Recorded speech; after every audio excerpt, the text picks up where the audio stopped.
Well, just sitting here killing a little time here as we have a bad storm roll through the West Valley of Arizona and got the 1987 Stratomatic New York Yankees out, taking a little trip down memory lane. I actually bought this. I bought the 87 Yankees off of Amazon, like, I don't know, like 5, 6 years ago or whatever. I don't know, it was like $12 or something like that. But the 87 team was interesting. That was a team that won 89 games. And if memory serves, they were in first place as late as early August. I remember there was a Saturday game of the week game at Detroit. I remember when Tommy John pitched a complete game. Yankees went back into first place. I think it was something like August 2nd or something like that. And then, as typical, as they would usually do around that time, August and September, they fell out of it. But, this is Ricky Henderson's card from 1987, right? And, look at this card. Look at him against lefties. Look at all this power he's got against lefties. You got a clean home run on 1-5, 110 ballpark effect home run, 210 ballpark effect home run. Got another one in 312. And you see all of his on-base chances there. Just looking up. Now, these cards, these original cards, they didn't put on-base percentage on the front of the card. So I'm trying to bring up Ricky's on-base percentage right now. Looks like Ricky's on-base percentage was, 423 in 1987, right? So that's what you get out of Ricky. That's a heck of a card. I like this card better than his 1986 card. Willie Randolph, 1987, he was just absolutely insane. That was a great year for Randolph. Right, and you look at his card. Randolph's OBP in '87 was 411. How about that? And look at this card against lefties. I mean, he basically has three columns here. You got 3 walks there in the 1 column. You got a hit by pitch for good measure down there. You got some hits here in the 2 column, and you got the 3 column. Right, this card might be better than Randolph's 1980 card. Right, this card might be better than his 1980 card. The only difference is 1980 Randolph was a AA stealing. 87 he's a B, and in 80 he was a 1, and I think he was an E23 at second base. But that is a killer card by Willie Randolph. Man, oh man, what a year he had. Here's Mattingly's 87 card. Right, you look at what he does against lefties. Typical Mattingly card, right? Equal damage against lefties and righties, right? You got a clean home run on 1-5. Not crazy about that home run on a 1 out rested away. That kind of breaks up the column.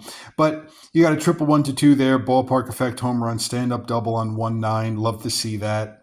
That's a really nicely placed hit with multiple base advancement outside the column.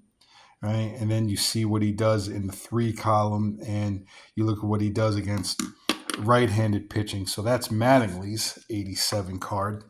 Winfield's 87 card is, it's obviously very tilted towards left-handed pitching. You can see he does a lot of damage against lefties. Look at this, ballpark effect home runs on 1-5, 1-9. Single on 1-6. That's basically a clean single on 1-7. That's 1-19. You got some damage hits here in the 2 column. Look, clean home run, double 1-17. And you got plenty of on-base chances here in the 3. But you look at him against righties, there's really not much here, right? You got a home run there on 2-10. Not much there in the 3 column. So, yeah, a weird card for Winfield in 1987. Looking up Winfield's numbers right now, it looks like he hit 275 with a 358 on base percentage. As always, his defense was great, 1 -4 E3, but only a D stealing. Didn't do much running in 1987. Mike Pagliarulo, 1987. Let me double check. 32 home runs in 87 for Pags, and obviously he does a lot more damage against right-handed pitching, right? But it's not a terrible card against left-handed pitching. You know, you could definitely play this card every day, right? If they were to reformat these cards, right, ever do a re-release, and the card was kind of similar to whatever, or if you're doing a draft for 1987, you could get away with Pags being your everyday third baseman. You know, he's got enough there in the 3 column to justify playing him every day. You look at his defense. His defense is excellent. He's a 2 and an E20. And look at all this damage he does against righties. The home runs are up here, 3-2, 3-3, 3-4, 3-5. Home run 1-7. Ballpark effects on 3-6 and 3-10. So that's what you get out of Paliarulo.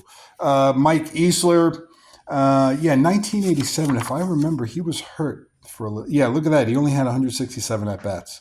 He did hit 281, right? And he does have a pretty nice, clean column against right-handed pitching. Obviously, not much against lefties, right? You get a couple hits taken away, clutch hits. Those were taken away, right? But that's what he does. Oh, there's Wayne Tollison, starting shortstop.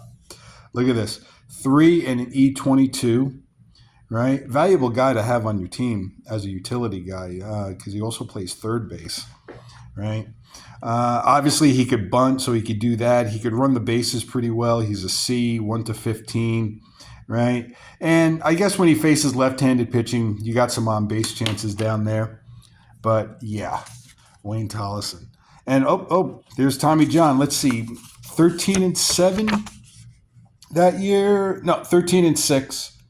4.03 ERA. You can see his whip's going to be a little bit high. 12 home runs allowed, right? It's a pretty good card out of TJ for 1987. It's a little different from some of his cards in the past because this card, he actually handles left-handed bats better than he handles righties. He's had many cards in the past where he had more issues facing lefties than he did righties. Right, so you look at what righties can do off of him. Your damage hits are on 4.7. You got another one there on 4.9. These cards are a little bit hard to read because, you know, it's not like the newer cards where the hits are like in bold black, right? Clean single on 5.7, and you got some damage hits down here at the bottom of the 6th column. 6-inning point of weakness, right? Oh boy, look at that, E38. Oh boy, that's not good. Rick Rhoden, yeah, the guy the Yankees traded Doug Drabek for. Nice job.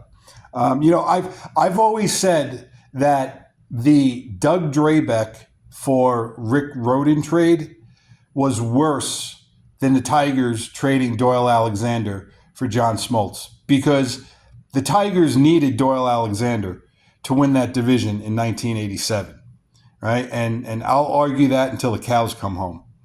Right, the Tigers did what they had to do to win that division and get to the postseason. Remember, 1987, there was no wild card.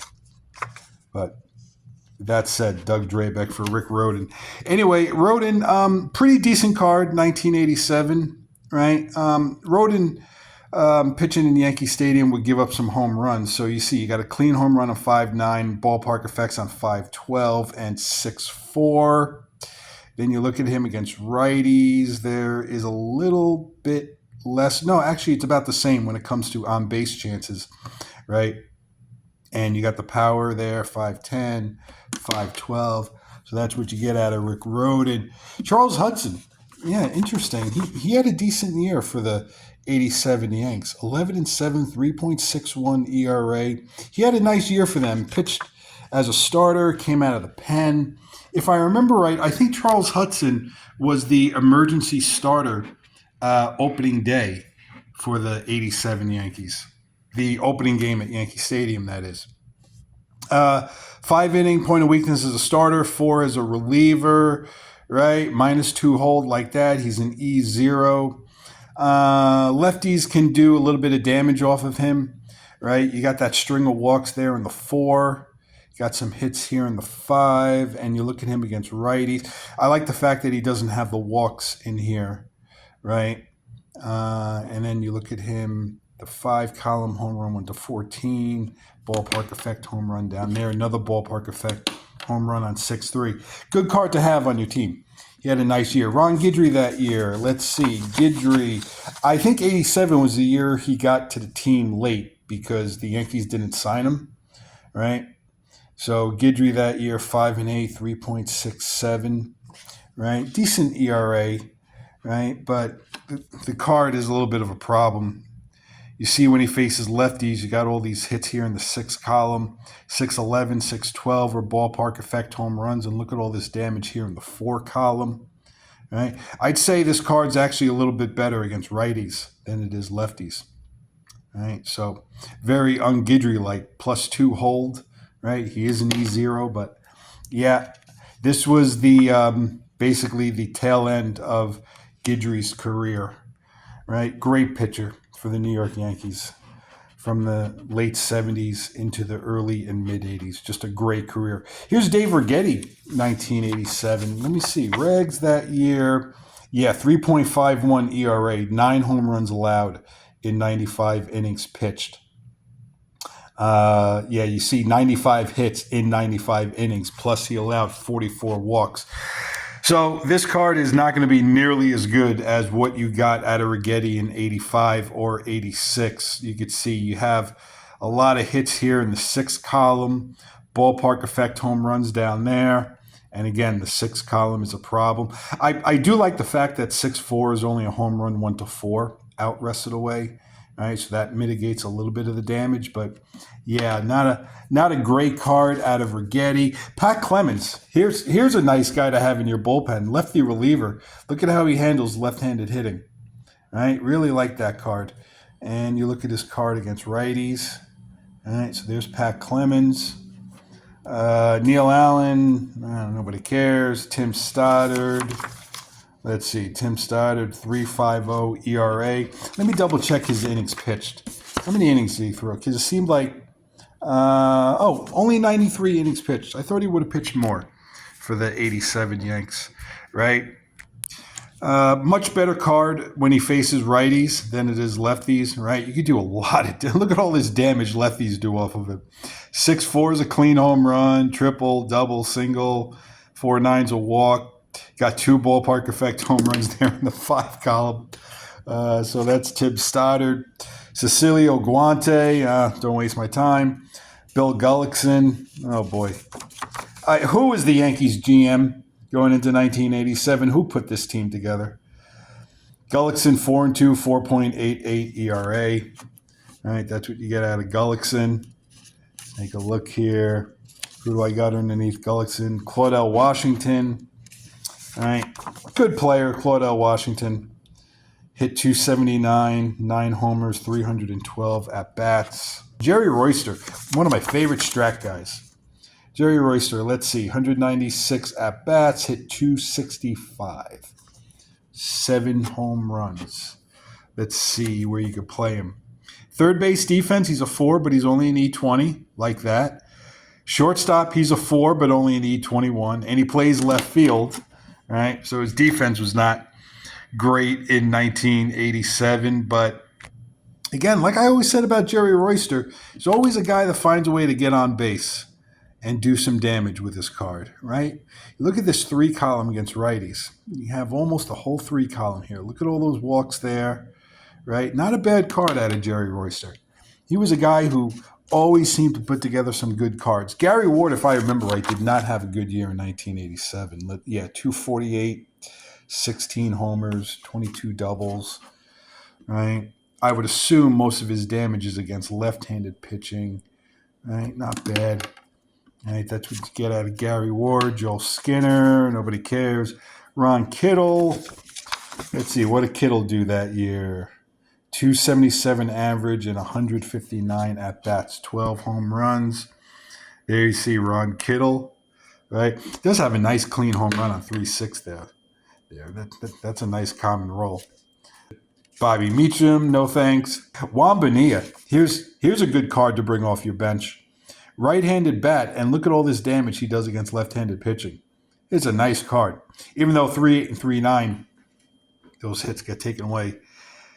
Because of clutch hits, right? But still not a bad card. He's got some nice pop there in the 1 column. Stand-up double on 1-9. Ballpark effect home runs 111, 112. Dennis Rasmussen, boy, did he fall on his face in 1987 after having a good year in 86. Yeah, look at this. 9-7, 4.75 ERA. Let's see. That's exactly 200 base runners in 146 innings pitched. Oh boy. Steve Trout. All right. Look at all these walks on Steve Trout's card. Look at that. Oh my goodness. You know, you don't see a string of walks like this that often. That's 4 straight walks in a column. Usually they break them off after 3, but wow. Yeah, that's a rough card. Mark Salas. You know, what was it with the Yankees front office in bringing in catchers who could not field their position? Mark Salas was a guy who had good pop. I'll give him that. He had some good power in his bat, but yeah, oh boy. I don't know what they were thinking. Here's Rick Cerone, 1987. If I remember right, he had a decent year. 284 at-bats, hit 243. Yeah, not too bad. If you get the 87 Yankees, this is obviously your everyday catcher right here. You can see his defense checks out good. He's a 3, -1, E0, T rating 1 to 2, and not bad of a card either. He's got a couple hits here in the 3 column. He got a little power way up here at the top of the 2, right? And against righties, not much here, but this would still be your everyday catcher. So just want to go down a little bit memory lane here, looking at some Yankees here from 1987 Stratomatic. Again, I really wish sometime soon Stratomatic does a re-release on the 1987 cards, because I do have a little bit of a faint memory on the 1987 cards when they first came out. And the one guy in particular who I remember had a great card in 1987 was Jack Clark, St. Louis Cardinals. I remember he was on my team. He had an absolutely insane Stratomatic card in 1987, as well as I also remember Wade Boggs, of course, had a great card. And Tony Gwynn also had an unbelievable card in 1987. But yeah, that's those are the 1987 New York Yankees. Just like I said, killing a little bit of time here and just looking through some old cards.